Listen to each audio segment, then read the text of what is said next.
మెదక్ జిల్లాలో కాంగ్రెస్ దళిత నేత మారేపల్లి అనిల్ దారుణ హత్య కలకలం రేపింది. అతని కుడి భుజం నుంచి 2 బుల్లెట్లు దూసుకెళ్లినట్లు పోలీసులు తెలిపారు. ఘటనా స్థలంలో బుల్లెట్లు లభ్యమైనట్లు పేర్కొన్నారు.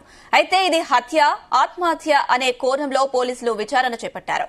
పోస్టుమార్టం కోసం అనిల్ మృతదేహాన్ని మెదక్ ప్రభుత్వ ఆసుపత్రికి తరలించారు. గాంధీభవన్ లో కార్యక్రమానికి హాజరై తిరిగి స్వగ్రామం పైతరకు వస్తుండగా ప్రత్యర్థులు దాడి చేసినట్లు భావిస్తున్నారు. అనిల్ మొదట రోడ్డు ప్రమాదంలో మృతి చెందినట్లు ప్రకటించారు. ఆ తర్వాత బుల్లెట్లు లభించడంతో హత్య కోణంలో విచారిస్తున్నారు. అనిల్ కి కొందరితో భూ వివాదాలు ఉన్నట్లు తెలుస్తుంది. రాజకీయ హత్యేనని అనిల్ కుటుంబ సభ్యులు ఆరోపిస్తున్నారు.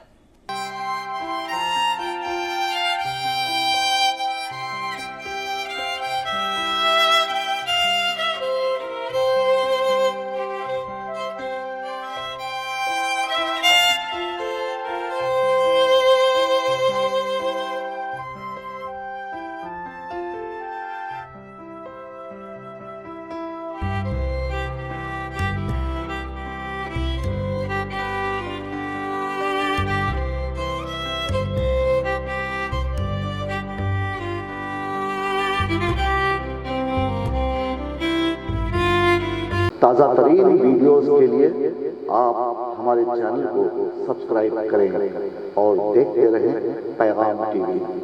पैगाम टीवी, आवाज़ आपकी।